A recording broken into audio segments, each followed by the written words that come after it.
seniman sehat nih, kita bisa terus berkarya. Dan terus bukan hanya sehat ya, tapi juga sejahtera. Iya, artinya kan kalau nggak sejahtera, wah ini berkarya bagaimana ini? Sehat lahir batin lah ya Mas.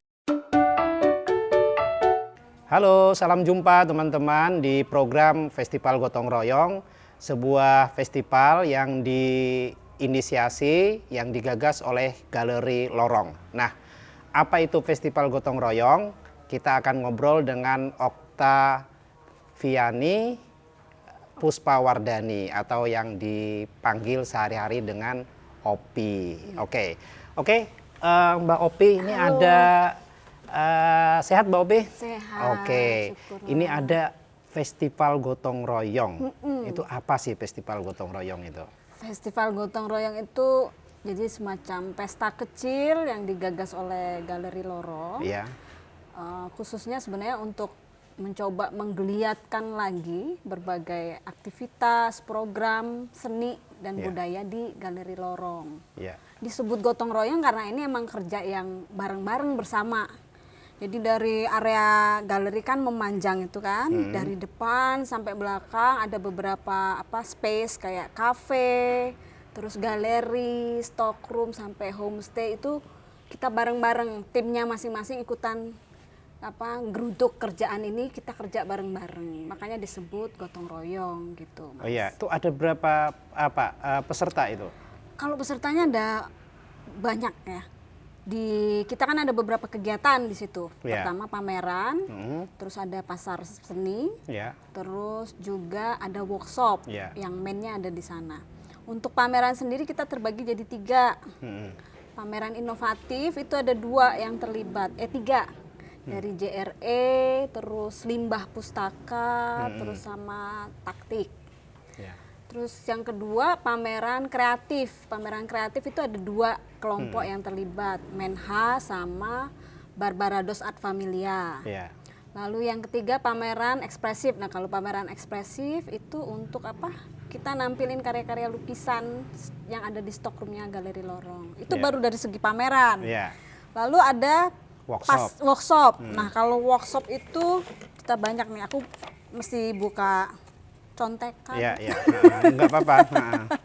Jadi ada 9 pemateri workshop dari tanggal 18 sampai 30 September. Contoh workshopnya apa aja Macem-macem, ada workshop yoga. Terus ada workshop letter card holder making. Jadi buat tempat penyimpanan kartu gitu. Terus ada workshop daun dala. Ada workshop kelas bergerak. Workshop ekoprint kebun kemangi. Terus ada lagi self healing with hand embroidery. Ya, gitu. Itu workshop ya. Jadi workshop, pameran, terus pasar bazar. Oke. Kalau pasar itu di sini sih tercatat ada 11 yang terlibat. Gitu. Nah, itu apa itu yang pasar itu kan artinya jualan ya? Apa yang dijual di sana? Macam-macam juga. Jadi teman-teman, jadi konsep pasar itu sendiri tidak melulu soal jualan. Oke. Kita mengingat karena dasarnya festival ini diadakan untuk menggeliatkan kita semua di masa pandemi. Oh, jadi ini gagasannya muncul latar belakangnya pandemi. Benar, karena wabah itu sendiri gitu kan. Nah, karena itu pengadaan pasar itu lebih untuk mengajak kawan-kawan yang lain, teman-teman berjejaring gitu dalam jaringan, ayo kita gelar sesuatu nih. Bagus kalau misalnya dapat feedback ekonomi kan, jadi saling menghidupi begitu. Nah, konsep pasarnya semacam itu. Gitu. Nah, kalau nanti nggak ada pandemi masih mau diteruskan nggak? Niatnya gitu Mas, kalau bisa tahunan kan lebih asik ya. Jadi ini yang pertama ya, Festival Gotong Royong gitu ya. Itu situsnya di situs festival, apakah itu bazar, apakah itu workshop, apakah itu pameran, itu semua di Galeri Lorong? Semua di galeri untuk yang kali ini. Kita pengennya sih terus merangkul masyarakat sekitar ke depannya ya. Semoga aja bisa terus berlanjut, semoga bisa mengajak masyarakat juga gitu. Itu semua dari Jogja pesertanya? Sejauh ini iya. Karena kan kalaupun tidak ada yang dari luar Jogja, tapi mereka sudah stay lebih dulu di Jogja. Lebih karena situasi wabah kan ya, kan agak sulit mengundang dari luar gitu. Tapi ada rencana yang mau di luar juga diajak? Kalaupun ada kawan-kawan yang pengen terlibat ke depannya, seneng banget kita. Nah, rekrutmennya seperti apa ya Mbak Opi ya?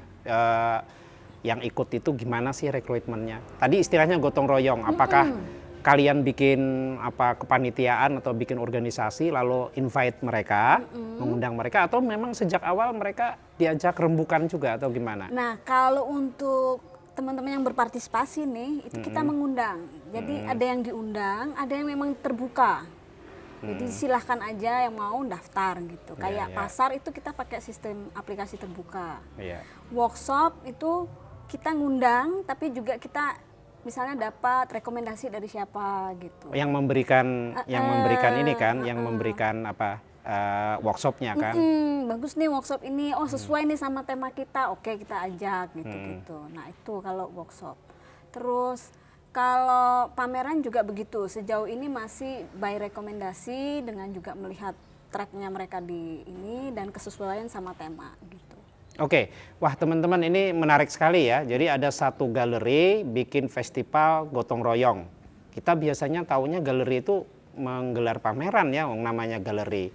Tapi ini ternyata ada workshop juga, ada bazar juga. Kalau bazar mungkin masih ada hubungan lah ya, tapi workshopnya juga macam-macam sehingga mungkin kita bertanya-tanya ini galeri macam apa yang bikin seperti ini. Oke, kita akan lanjut ya. Oke, Mbak Opi ini menarik sekali ya. Jadi ini galeri, biasanya kan pameran seni gitu ya, lalu entah jualan dalam tanda petik, meskipun istilah jualan banyak dibungkus dengan istilah yang macam-macam. Tapi ini kok ada workshop yang mungkin beberapa hal nggak ada kaitan dengan seni rupa secara langsung ya. Misalnya tadi ada kursus yoga, ada apa itu gimana ceritanya itu? Jadi kalau soal workshop itu sendiri sebagai satu bentuk kegiatan atau program, walaupun dia tidak berkait langsung misalnya dengan seni, tapi kan melakukan kerja-kerja tertentu itu juga turut mendukung baik itu pesertanya seniman atau bukan, sehingga mereka bisa terus melakukan karya-karya dan bekerja dalam bidang seni. Jadi mungkin nggak direct, nggak langsung gitu. Itu satu. Yang kedua, dikaitin sama tema kita yang masih juga berkutat seputar pandemi, yaitu self care for worldwide solidarity, yang menekankan pada kita tuh lagi dalam kondisi wabah, so kita harus menjaga kesehatan diri kita itu sebagai bentuk kita peduli pada situasi wabah yang global ini. Sehingga workshop-workshop yang dirancang juga yang dihadirkan adalah lebih berusaha pada ke situ. Jadi bagaimana kita menjaga kesehatan diri. Secara nggak langsung kalau diri kita sehat, seniman sehat nih, kita bisa terus berkarya. Dan bukan hanya sehat ya, tapi juga sejahtera. Artinya kan kalau nggak sejahtera, wah ini berkarya bagaimana ini? Sehat lahir batin lah ya Mas. Nah yang dijual di sana oleh kalangan seniman ini mungkin produk-produk seperti apa ya? Benar, kayak Barbarados Art Familia, itu adalah kelompok kawan-kawan seniman. Kerja utama mereka baik sebagai individu maupun kolektif adalah membuat karya. Ada yang melukis, ada yang instalasi gitu-gitu. Tapi di luar itu juga untuk menghidupi mereka, baik sebagai individu dan juga sebagai kelompok, mereka membuat merchandise seni. Misalnya ada yang bikin batik, ada yang menyulam, ada yang bikin macam-macam lah dari merchandise itu. Nah itu yang disuguhkan di pameran kreatif dan dijual. Gitu Mas. Jadi bisa, ini maksudnya dijual di pameran festival gotong royong di Galeri Lorong ini. Jadi kalau kita datang ke sana itu bisa ya. Bisa. Selain Barbarados yang bikin kayak gitu apalagi? Yang semacam itu ada Menha. Menha itu juga, kalau Menha lebih ke pengolahan limbah gitu, produk-produknya. Produk-produknya, bukan jasanya ya? Bukan produk, tapi juga dia menggunakan konsep kerja seni.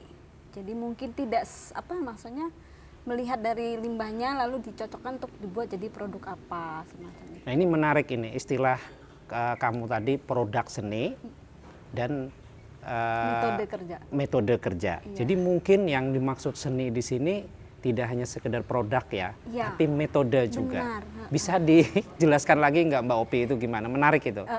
Jadi kalau metode kerja seni sejauh yang saya pahami itu adalah dia tidak langsung membuat ini yang tentu saja pertimbangan pasar penting ya. Tapi ada semacam gagasan tertentu, imajinasi, pengolahan dari dalam diri si seniman, baik dia individu maupun kelompok, yang kemudian di-match-kan sama materialnya sehingga menjadi satu produk tertentu gitu yang kemudian dijual. Nah, itu metode yang saya lihat sejauh ini yang khas di sana. Ya, jadi mereka bisalah beli produk kuliner. Nah, kalau yang workshop tadi itu berarti ada peserta umum yang mendaftar dan mereka membayar. Iya, membayar. Dan bagaimana ini antusiasnya, ada banyak yang mendaftar? Sejauh ini sih lumayan, tapi karena masa pandemi kita memang membatasi. Maksimal satu workshop itu 10 orang. Tapi pada hakikatnya yang mendaftar lebih dari itu yang pinginnya. Sejauh ini kayak workshop yang hari ini ada 6 orang yang ikut. Terus besok masih terus dibuka pendaftarannya. Ini kan dari tanggal 18 sampai nanti tanggal 1 Oktober. Sedangkan hari ini baru tanggal 21 ya. Jadi masih 10 hari ya. Teman-teman sekalian, ini Festival Gotong Royong di Galeri Lorong ini sangat menarik.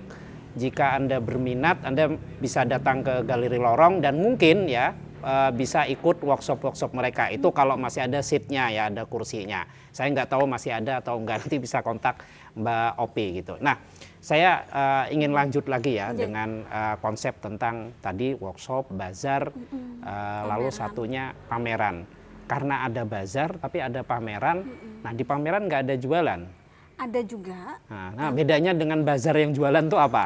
Kalau bazar dia lebih produk yang emang ya udah banyak bisa di pasaran ada gitu. Bahkan ada yang misalnya kayak jual produk-produk yang bekas pakai ya gitu ya. Itu ada juga. Atau produk-produk yang umum lain misalnya kacamata atau apa. Nah, itu yang membedakan ya. Dengan kalau pameran kan dia memang produk yang dia bikin sendiri yang belum tentu sama atau ada di pasar. Jadi eksklusif. Semacam itu. Yang pameran tuh lebih eksklusif lah ya produknya. Lebih menyuguhkan produk yang sesuai gagasan dia. Gitu. Nah, saya kembali ke beberapa pertanyaan tadi yang tadi ya, bahwa produk, produk ditampilkan kan di pameran ditampilkan. Nah, tapi tadi Opi juga menunjukkan bahwa ini metode kerja seni. Nah, gimana menunjukkan metode kerja seninya di situ itu? Misalnya saya datang, saya kan lihat produk nih, Barbarados atau apa ya, apa gitu ya. Nah, yang saya limbah pustaka kayak gitu ya. Yang saya lihat kan produk. Di mana di situ ditampilkan atau ditunjukkan metode kerja seninya? Sebenarnya paling gampang tuh kita bikin, nanti di situ ada kayak TV, video yang menunjukkan proses kerja, itu paling gampang. Tapi ada kan? Itu nggak ada. Nah. Jadi benar-benar kalau orang datang ini produk gitu. Kelihatan bahwa produk. Tapi apa yang membedakannya adalah produk yang dihadirkan di situ ketika kita lihat ininya berbeda, baik dari cara dia membuat maupun kemudian suguhan akhirnya gitu. Misalnya kayak limbah pustaka itu dia mengeluarkan produk-produk yang dari olahan limbah, sampah-sampah gitu. Ini menarik karena dia sebenarnya bukan kelompok seni, ya kan? Dia pengelola limbah dan juga bergerak di kepustakaan gitu. Nah, tapi kenapa dia disuguhkan? Karena dia juga punya mencari atau berusaha semacam riset kecil lah itu, mencari cara ketika dia mau mengolah limbah untuk misalnya dijadikan bunga. Itu kayak apa sih caranya gitu. Atau misalnya limbah terus dijadikan pot gitu. Dia pakai misalnya alat-alat sederhana dari ceting nasi untuk mencetak semacam itu. Terus menggunakan tekniknya semacam apa yang bagus dan hasilnya pun jadi berbeda. Misalnya ketika itu potnya sudah jadi lalu digambari dengan teknik batik kayak gitu. Nah, itu yang mungkin metode kerja seni ya. Itu. Artinya seni itu kan harus yang sehari-hari juga, dekat dengan komunitas juga gitu ya. Bukan seni yang jauh ya, jauh tidak sehari-hari sehingga dia adiluhung banget. Adiluhung itu kan nggak sehari-hari ya, dhuwur banget gitu, tinggi banget gitu. Nah, ini yang menarik. Tapi ada persoalan nggak kamu dengan istilah, karena ini galeri kan, galeri itu kan banyak loh orang takut masuk galeri itu karena ini seni yang tinggi, harganya mahal gitu. Ini gimana? Ini terakhir lah kira-kira ini. Ya, sebenarnya tuh kita pernah tuh dulu pas rapat tahunan gitu kita review apa kita rubah jadi art shop ya, art space gitu, biar apa lebih enak lah, orang-orang nggak takut masuk. Terus akhirnya kita bahas lagi, kayaknya tetap justru lebih bagus galeri gitu. Karena ketika orang ngomong galeri itu semacam ada pemaknaan khusus gitu, orang jadi takut. Nah itu yang kita coba pecah gitu loh. Kita undang aja teman-teman semua yang kita kenal yang ini, ayo yuk pameran di sini yuk, ayo gitu. Nanti kan lama-lama teman-teman yang lain ngerti bahwa oh ini galerinya kita bisa masuk kok. Nah sejauh ini tuh udah mulai jalan, kayak misalnya kawan-kawan komunitas fotografi UMY pernah menggelar pameran di Galeri Lorong gitu. Anak-anak mahasiswa S1, mereka datang nembung gitu ya, kita seneng aja kan gitu. Jadi pada saat yang sama sini dibuat lebih publik lah ya, betul-betul lebih umum gitu. Jadi orang juga, oh galeri tuh nggak selalu nyeremin kok, kita bisa main, kita bisa nongkrong gitu. Gitu Mas. Oke, keren sekali ya. Saya kira festival gotong royong dari pasti ke sana gitu. Di depannya ada warung kopi ya. Iya, bisa ngopi, asik sekali gitu. Oke teman-teman, ini saya kira obrolan yang menarik. Kita berkenalan dengan dua hal. Pertama adalah festival gotong royong yang tadi kita sudah dengarkan, satu konsep festival yang sangat menarik. Biasanya kalau festival kita selalu menganggap atau mengira ini sesuatu yang selalu berhubungan dengan seni ya, seni dalam pengertian yang selama ini kita kenal. Ternyata tidak juga gitu. Nah yang kedua kita berkenalan juga dengan salah satu galeri yang sudah cukup lama, mungkin hampir 5 tahunan lebih di Jogja, Galeri Lorong, yang menerapkan satu konsep seni yang lebih bersifat publik, lebih terbuka, lebih umum, dan membuat seni itu menjadi sehari-hari. Saudara sekalian, silahkan datang ke Galeri Lorong, alamatnya di Nitiprayan di Kampung Jeblok. Dan khusus Festival Gotong Royong ini akan berlangsung sampai tanggal 1 Oktober. Nah, demikian obrolan kita kali ini. Ketemu lagi nanti di program yang lain. Terima kasih. Salam.